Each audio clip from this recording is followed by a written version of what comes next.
ஹாய்ங்க, welcome to my channel பட்டு laddu journey. எல்லோரும் எப்படி இருக்கீங்க? நல்லா இருக்கீங்களான்னு நம்புகிறேன். இந்த வீடியோ என்னென்னு பார்த்தீங்கன்னா, இந்த ஒரு வாரத்துக்கானது நான் என்னென்ன பண்ணினேன் அப்படிங்கிறத நான் போட்டிருக்கேங்க. எனக்கு தெரிஞ்ச மாதிரி நான் வந்து வீடியோஸ் வந்து நான் எடிட் பண்ணி அனுப்பியிருக்கேங்க. இது வந்து உங்களுக்கு ஏதோ ஒரு மிஸ்டேக்கோ இல்லை வந்து நிறை குறை இருந்ததுன்னா கண்டிப்பாக என்கிட்ட வந்து நீங்கள் ஷேர் பண்ணுங்கள்.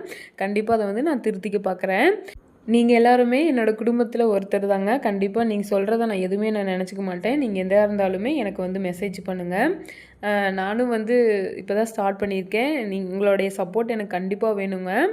நான் போடுற வீடியோஸ் எல்லாமே உங்களுக்கு பிடிச்சிருந்துன்னா மறக்காமல் என்னுடைய சேனலை வந்து சப்ஸ்கிரைப் பண்ணிக்கோங்க. நிறைய இன்ட்ரெஸ்டிங்கான விஷயத்த நான் கண்டிப்பாக உங்கள்கிட்ட அடுத்தடுத்த வீடியோஸில் நான் போடுறேங்க. இங்கே இருக்கக்கூடிய பிளேஸாக இருக்கட்டும், நான் போடுற இடம், மாலு, பீச்சு, நிறையா விஷயத்த வந்து நான் கண்டிப்பாக நான் வந்து ஷேர் பண்ணுறேங்க. இங்கே இருக்கிற கோயில்கள் எல்லாமே நான் வந்து கண்டிப்பாக நான் போடுறேன். பசுமாட்டு பாலுங்க நம்மளுக்கு வந்து டைரெக்டாக கிடைக்குதுங்களா, அதனால பிரச்சனை இல்லை. ஒரு சில இடத்துல கிடைக்காதுங்க. இது வந்து ஆடை எடுத்து வச்சுருந்தேன், அது வந்து நெய் எடுத்துனுங்களா, எவ்வளோ சூப்பராக இருக்குங்க. இந்த வீடியோவில் போட்டிருக்க எல்லா ரெசிபியுமே உங்களுக்கு யூஸ்ஃபுல்லாக இருக்குன்னு நினைக்கிறேன். கடைசி வரைக்கும் பாருங்கள். கபில் குட்டி பர்த்டேக்கு கேரளா பிரியாணி வேணும்னு சொல்லியிருந்தாரு. கேரளா சிக்கன் பிரியாணிங்க. இது வந்து அவனுக்கு ரொம்ப பிடிக்கும், அதனால் செஞ்சுருந்தோம். இதை எப்படி செய்கிறதுன்னு பார்க்கலாங்களா? நாங்கள் வந்து குக்கரில் தாங்க செஞ்சுருந்தோம். ஃபஸ்ட்டு வந்து கோல்டு வினர் ஆயிலை ஊற்றிக்கலாங்க. அது கூட வந்து நெய் ஒரு 2-3 ஸ்பூன் ஊற்றிக்கலாம். இது நல்லா சூடானதுக்கப்புறமா முந்திரி திராட்சை வந்து நான் வறுத்து எடுத்துக்கிறேன்.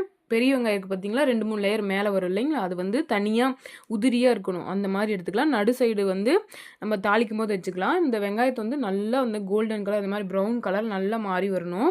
அதுக்கப்புறம் இதை எடுத்து நம்ம தனியாக வச்சுக்கலாங்க. இது கூட அதே எண்ணெயில் பட்டை, கிராம்பு, ஏலக்காய், அப்புறமே ஜாதி பத்திரின்னு சொல்லுவாங்க, அந்த பூ வந்து நம்ம போட்டுக்கலாம். பிரிஞ்சலை, அப்புறமா கொஞ்சம் சோம்புங்க. நான் வந்து வீடியோ எடுக்காம விட்டுட்டேன், சேர்த்திக்கோங்க. பிரியாணிக்கு வந்து நான் 2 கிலோ சிக்கன் எடுத்துக்கிறேங்க. இதுக்கு வந்து 5 பெரிய வெங்காயம் நான் போட்டுக்கிறேன். வெங்காயம் நல்லா சாஃப்டாக வெந்ததுக்கப்புறமா இது கூட 4 தக்காளி வந்து நான் ஆட் பண்ணிக்கிறேங்க. நல்லா நீளமாக கட் பண்ணி போட்டுக்கோங்க. தக்காளி நல்லா வணங்கினதுக்கப்புறமா அந்த சிக்கனில் பார்த்திங்கன்னா நான் 1 மணி நேரத்துக்கு முன்னாடி அதை ஊற வச்சிட்டேன். அதில் என்னென்ன சேர்த்திக்கேன்னு பார்த்தீங்கன்னா, ஃபஸ்ட்டு தயிர், அது கூட மஞ்சத்தூள், மிளகாத்தூள், இஞ்சி பூண்டு பேஸ்ட்டு நான் நைஸாக அரைச்சி வச்சுக்கிட்டேங்க.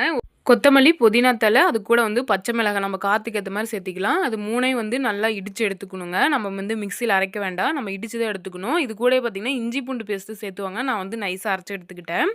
லெமன் ஜூஸ், மல்லித்தூள், பிரியாணி மசாலா, இங்கே விற்கிற மசாலாங்க, அப்புறமா கரம் மசாலா, மிளகு பொடி, உப்பு, இது மட்டும் தாங்க நான் அதில் வந்து சேர்த்திருக்கேன். தயிர் நல்லா உண்டுனாவே ஊற்றிக்கோங்க. இது எல்லாத்தையும் போட்டு நான் முன்னாடி வச்சுருந்தேன் சொன்னீங்கன்னா, இப்போ வந்து இதில் போட்டு கொஞ்சம் நேரம் அப்படியே விட்டுட்டேங்க.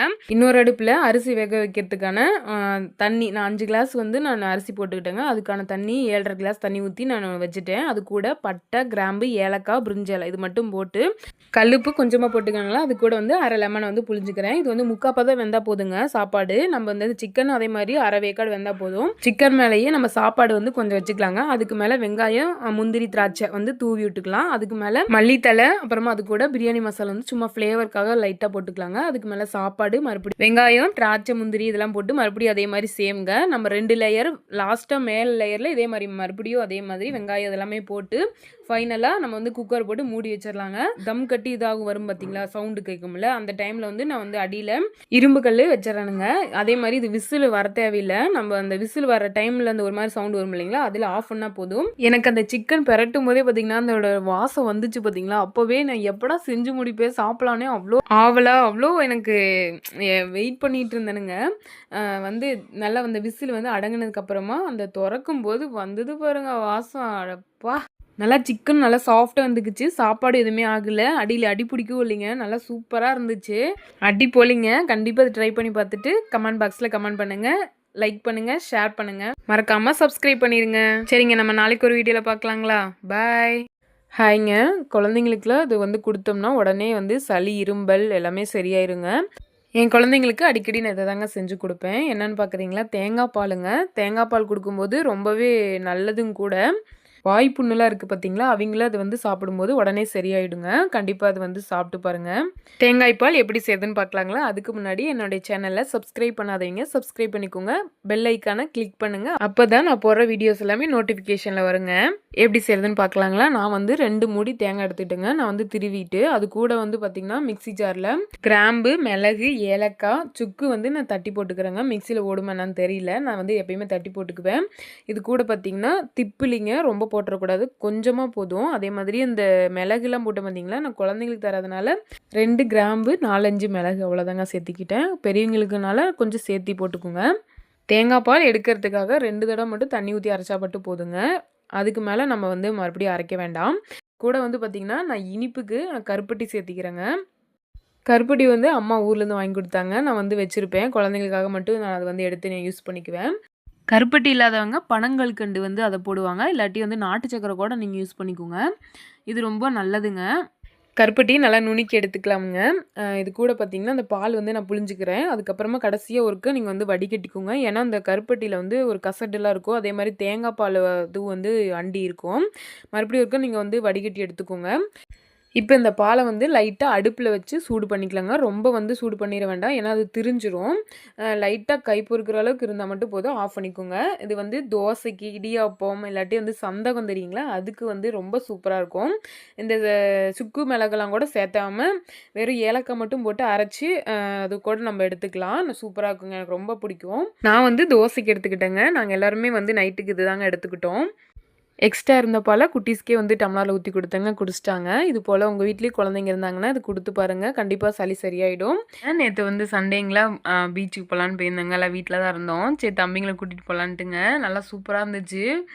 நாங்கள் கரெக்டாக போனது வந்து இந்த சூரியன் மறையிற ஓரங்களா பார்க்குறதுக்கே நல்லா இருந்துச்சுங்க. கொஞ்ச நேரம் அப்படியே பார்த்துட்டு இருந்தோம். நாங்கள் அங்கே போனதுலேருந்தே பார்த்தீங்கன்னா சின்ன குட்டின்னு கையிலேயே பிடிக்க முடியலைங்க. அவன் பாட்டுக்கு ஓடிக்கிட்டே இருக்கிறான். ரொம்ப ஹாப்பி ஆயிட்டாங்கங்க. மணல்லாம் கூட விளையாட ஆரம்பிச்சிட்டாங்க. ஒட்டகம்லாம் கூட இந்த தடவை புதுசாக வந்திருக்குங்க. போன தடவையில் இல்லை, முன்னாடியில் இல்லைங்க. இப்போ தான் ரீசெண்டாக நான் பார்க்குறேன். ஒட்டகம் குதிரையில் வந்து ரைடு கூட்டிகிட்டு போகிறாங்க. அப்புறமா போட்டில் வந்து அது அப்படி தான் கூட்டிகிட்டு போகிறாங்க. நல்லா இருந்துச்சு பார்க்குறதுக்கு. ரொம்ப கூட்டமாக இருக்குங்க. சின்ன குழந்தை கை குழந்தையெல்லாம் கூட்டிகிட்டு வந்திருக்குறாங்க, நான் பார்த்துருக்கேன். அதே மாதிரி நைட்டு 11 மணி ஆனாலுமே இந்த கும்பல் குறையாதுங்க. அதுக்கப்புறமா எல்லோரும் தான் போவாங்களே போல். நான் இது வரைக்கும் நான் இருந்தது கிடையாது.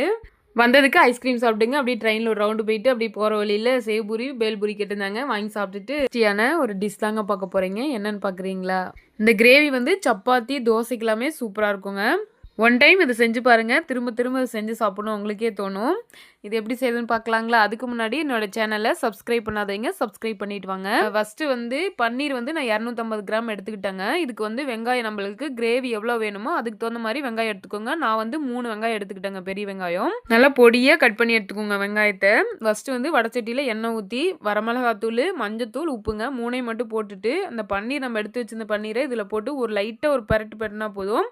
அதை தனியாக ஒரு பிளேட்டில் எடுத்து வச்சுக்கலாங்க. அதே எண்ணெயில் ஏலக்காங்க, பட்டை, அது கூட வந்து நட்சத்திர பூன்னு சொல்லுவாங்க, அது வந்து போட்டுக்கலாம். அப்புறமா பிரிஞ்சலை, கொஞ்சமாக ஜீரகங்க. இதை நல்லா கொஞ்சம் தாளிச்சு விட்டதுக்கப்புறமா நம்ம கட் பண்ணிக்கிற வெங்காயத்தை வந்து இதில் போட்டுக்கலாம். அது நல்லா வணங்கட்டுங்க. நம்ம வந்து இதில் தக்காளி நான் அரைச்சி ஊற்றிக்கிறேங்க. இதுக்கு வந்து நான் 2 தக்காளி 4-5 முந்திரி எடுத்துக்கிறேங்க. நல்லா நைஸாக அரைச்சி எடுத்துக்கலாங்க. வெங்காயம் வணங்கினோடனே இதில் நம்ம வந்து எடுத்து ஊற்றிக்கலாம். இதுக்கு வந்து மசாலா பார்த்திங்கன்னா வரமிளகாத்தூள், மல்லித்தூளுங்க, கரம் மசாலா, அப்புறமா காஷ்மீரி மிளகாத்தூள் நான் கொஞ்சம் சேர்த்திக்கிறேங்க, கொஞ்சம் கலருக்காக. தேவையான அளவு உப்பு போட்டுக்கலாங்க. நம்ம ஃபஸ்ட்டே வந்து சேர்த்திருந்தோம். அதனால் வந்து அதுக்கு தகுந்த மாதிரி நீங்கள் உப்பு சேர்த்திக்கோங்க. தண்ணி கொஞ்சமாக ஊற்றி கொதிக்க விட்டுலாங்க. நல்லா கொதித்து வரட்டும். நல்லா கிரேவி மாதிரி வரும் பார்த்திங்களா? அந்த டைமில் வந்து நம்ம பன்னீர் நம்ம ஃப்ரை பண்ணி வச்சுருந்தீங்களா, அதில் வந்து இதை எடுத்து போட்டுடலாம். இது நல்லா பெரட்டினதுக்கப்புறம் ஒரு நிமிஷம் விட்டால் போதுங்க. அவ்வளோதாங்க என்னோடய ஸ்டைலில் பன்னீர் மசாலா ரெடி. வெள்ளாப்பத்துக்கு வந்து நான் பச்சரிசி 3 கிளாஸ் எடுத்துக்கிறேங்க. இது வந்து நல்லா ஊற வச்சிடலாம். 8 மணி நேரம் ஊறணுங்க.